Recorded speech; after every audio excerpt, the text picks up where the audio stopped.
بسم الله الرحمن الرحيم الحمد لله وقفا الصلاة والسلام على المصطفى سيدنا ومولانا محمد المجتبى وعلى آله وأصحابه أجمعين أما بعد فأعوذ بالله من الشيطان الرجيم بسم الله الرحمن الرحيم. The blessings of Allah subhanahu wa ta'ala, we come towards the end of Dhul Qa'dah, entering inshallah ta'ala in the next couple of days into the month of Dhul Hijjah, the month of Hajj inshallah, the month of Eid al-Adha. Now, one of the specific rulings around this month is the Qurbani. So the Qurbani is a sacrifice made on the days of Nahr, Ayyamun Nahr. So this is from Fajr on Eid al-Adha, the 10th of Dhul Hijjah, until the sunset on 12th of Dhul Hijjah. So it is mustahab, recommended to give the Qurbani on the first day of Eid, the first day of Eid. Now, nowadays, many people have different methodologies. Some people give it in person, some people do it in the UK, some people do it abroad. So long as the Qurbani is done on the first day of the Eid of the area that Qurbani is, you will meet this sunnah or this mustahab. So who must give the Qurbani? Who must give this? So Qurbani is wajib upon every sane, mature Muslim who is not a traveler and who owns the wealth that reaches the nisab. And that person must reach the first day of Eid al-Adha. So for that person who reaches the day of Eid al-Adha, is sane, mature, Muslim, and is not a traveler who has wealth above nisab, he must give the Qurbani. He must give the Qurbani. So what is the nisab?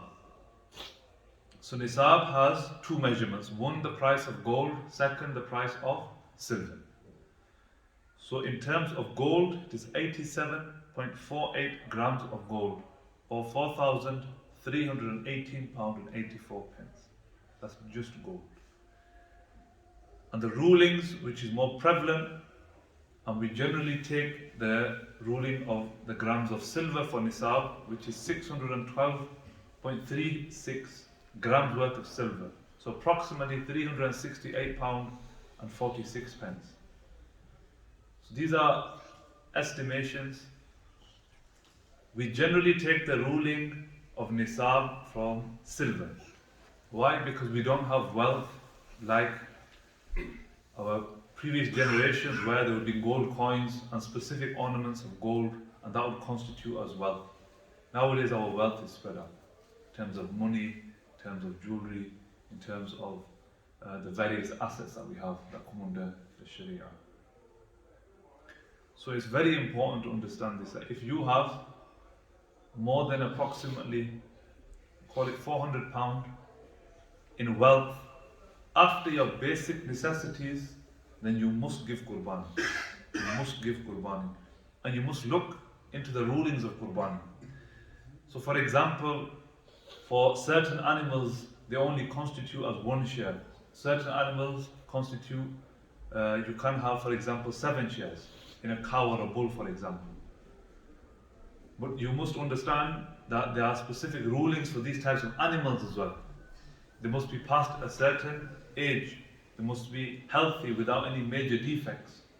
So it's very important that when we are searching for people to do our Qurbani for us, one, that we understand that they are people of the Sunnah, people who understand the rulings of Qurbani.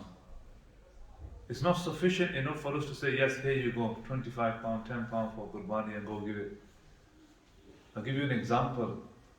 Currently in Kashmir, there is a price hike because there was a famine, there was also illnesses in the animals. So the price of Qurbani is quite expensive, quite high in Kashmir.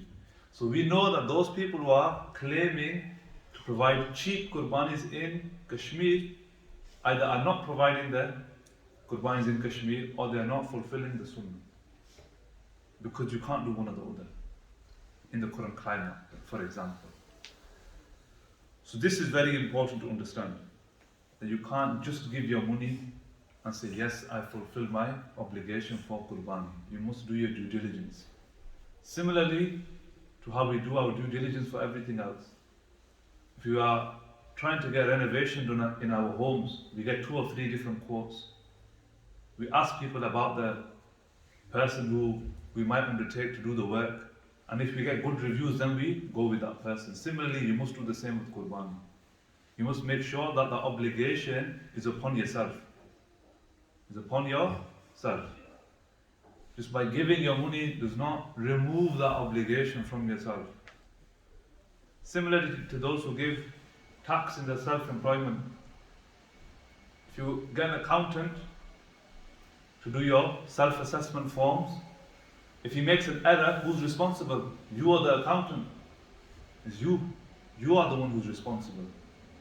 So if there's anything dodgy in the numbers, the government goes after you. Similarly with Qurbani. If you fail to do your due diligence, then on Yawm al-Qiyamah you will be held responsible for missing your Qurbani. So there's also the rulings in terms of a spouse.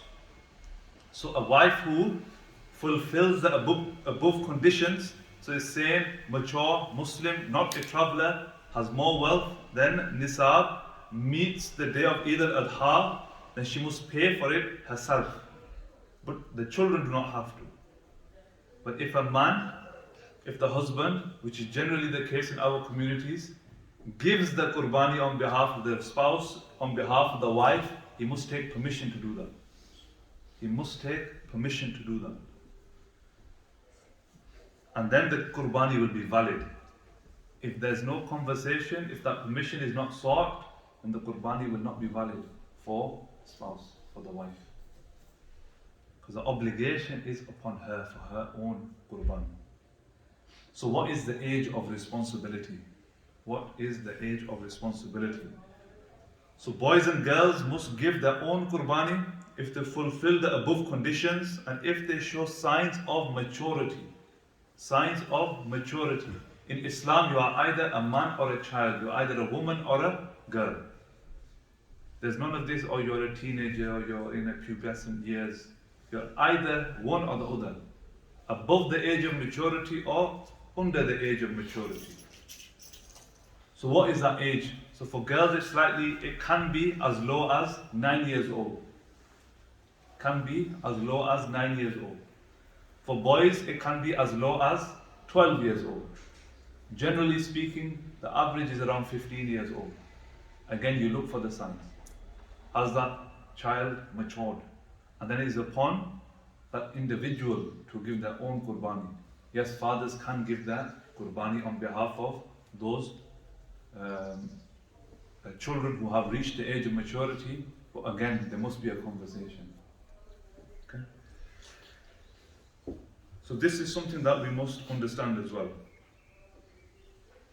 And if a child reaches the age of 15 and has not shown any signs of maturity, then you would give the Qurbani as well. So the individual would then have to give Qurbani. The obligation, the wajib, is upon the individual. So it's very important to also understand that the Islamic calendar is 10 days shorter than the Gregorian calendar. So we have 365 days in a normal year. In the lunar Islamic calendar, it's approximately 355 days. 355 days. So the age of 15 for an Islamic date will be 150 days before the Gregorian 15th birthday. So there will be approximately 14 years and 9 months. 6 months. 150 days before.